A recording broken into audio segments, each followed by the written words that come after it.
Fala pessoal, de volta com o Semicast, Ricardo, 2024, mais uma temporada, você tá bem? Estamos bem, vamos Tu tá bem, 2023 pra você foi fantástico, né? Fluminense campeão, São Paulo campeão. Esse ano minha expectativa não é boa não. Pô, você sempre começa assim, a gente tem uma piada interna, que é sempre por aí. Ricardo, avisando ao público que a partir desse ano a gente vai ter esse nosso comentário e sempre um convidado por semana. Então, o pessoal já vai se acostumando. Um comentário, um convidado, e ao longo dos dias a gente vai informando ao público quem é o nosso convidado. Aí já quero trazer a primeira temática de 2024, que é a CPI da Braskem. Mas não especificamente a CPI da Braskem. O propositor, o cara que idealizou a CPI da Braskem, que foi atrás das assinaturas, que o senador Renan Calheiros, não conseguiu estar onde ele queria estar, na presidência, na relatoria, no comando da CPI da Braskem.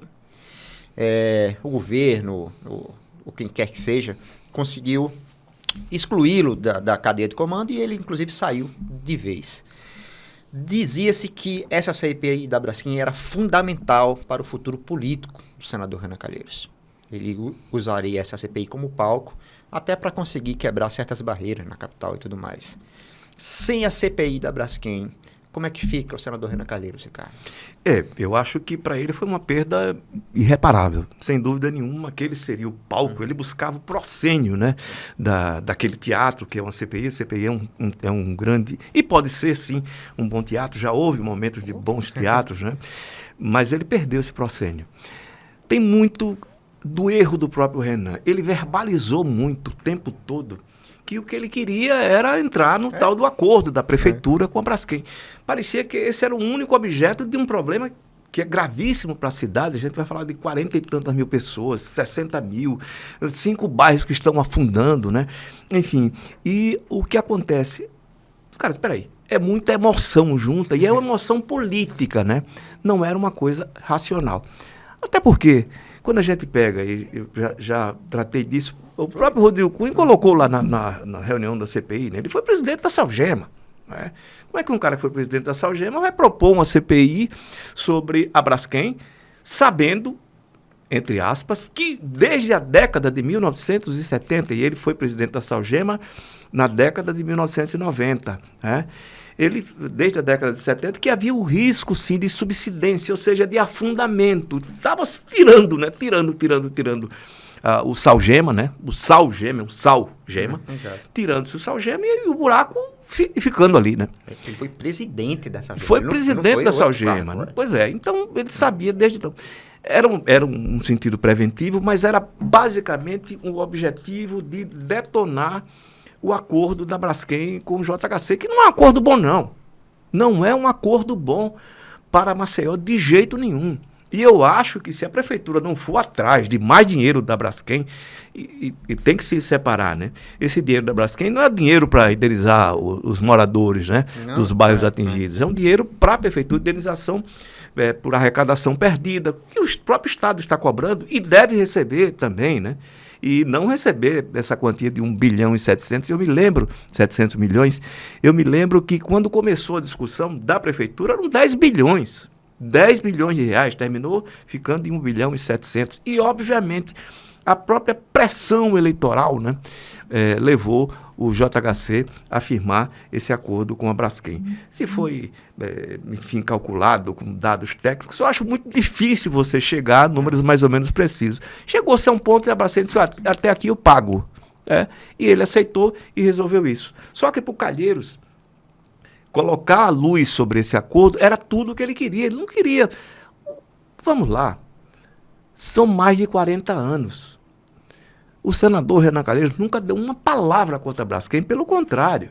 Se você entrar no Google, você vai ver o senador Renan Calheiros defendendo propostas para ampliar, né, as ações da Braskem, da Salgema, né, da Salgema Triquem. Ou seja, ele era um defensor e tinha, evidentemente, a gente sabe disso, e é inegável, tinha uma contrapartida. A Braskem financiava campanhas aqui, né? Financiava oficialmente e extraoficialmente também. Não foi só o senador Renan Calheiros, muita gente, o Renan Filho, né? Enfim, o próprio Rodrigo Cunha, todo mundo recebia algum dinheiro. Não recebia, era o partido que recebia bobagem.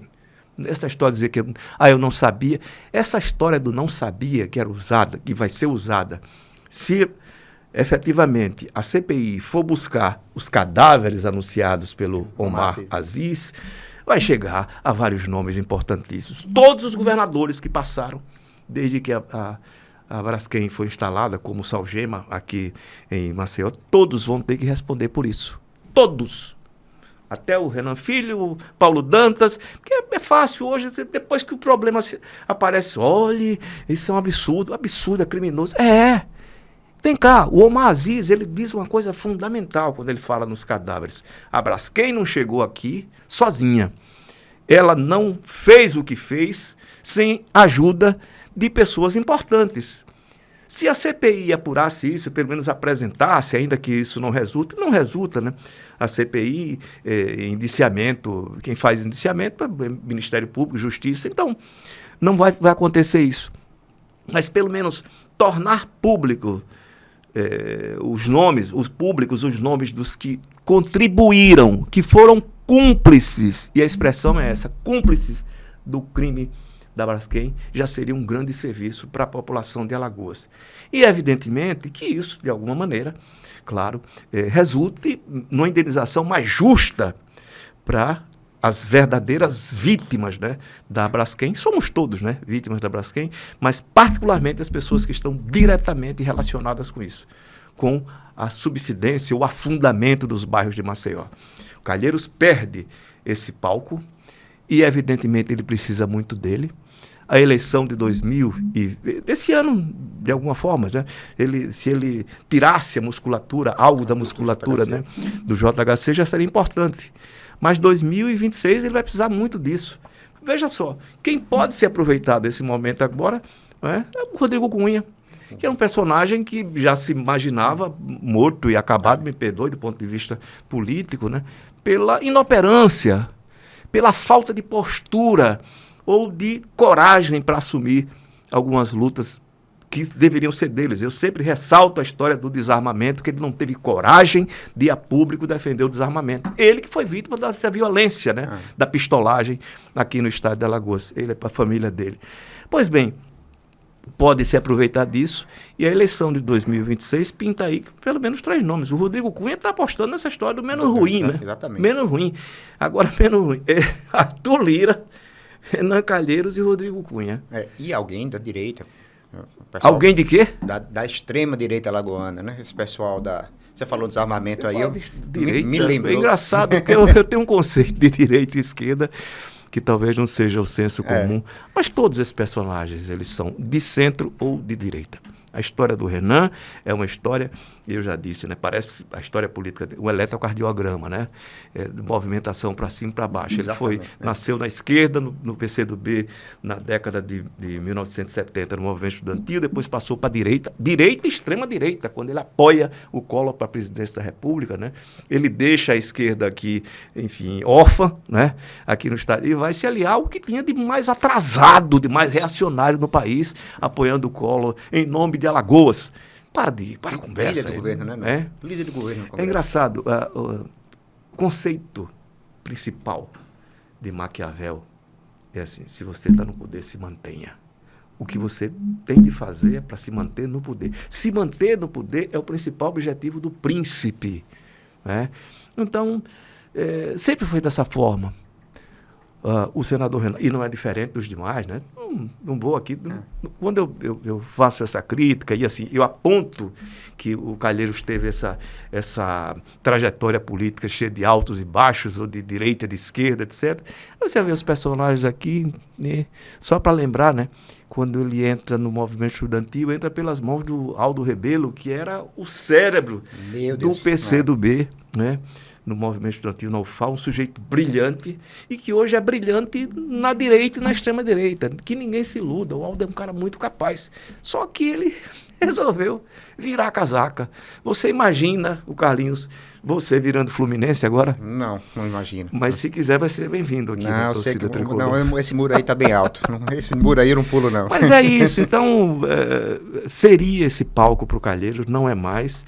E olha, não acredito que aconteça. Mas se o Omar Aziz fosse levar a sério o que disse, ia complicar muita gente aqui, inclusive o próprio Calheiros. Pois é, eu, assim como você, não acredito que a CPI da Braskem ande muito a Civili como um teatro. É o espírito de corpo, né? Acho que a coisa vai ficar mais ou menos naquela pasmaceira de sempre. Aí iremos acompanhar isso com uma lupa. E concordo também com você quando você disse que não se pode dar o Renan como morto. De jeito nenhum. Né? Ele teve... O Renan foi expulso da presidência do Senado, né? Por conta daquele escândalo da Mendes Júnior. E todo mundo dizia, olha, está morto e acabado. Ele voltou para a presidência do Senado, graças, evidentemente, a um apoio fantástico do José Sarney, né? Como diz você, o interminável José Sarney, né? Mas voltou. E o Sarney ensinou o Renan, assim, você vai apanhar. Mas teve uma hora que o batedor vai cansar. É como a história do Arthur Lira, eu escrevi um dia desse, que ele tem muito a aprender com o Renan. O Renan soube apanhar, e depois voltou para a superfície, né? Ele mergulhou, depois voltou para a superfície. E o Arthur, quando sair da presidência do Senado, evidentemente vai ser esquecido. A bola da vez vai passar a ser outra. Porque assim, dessa maneira. Enfim. Assim é a política, né?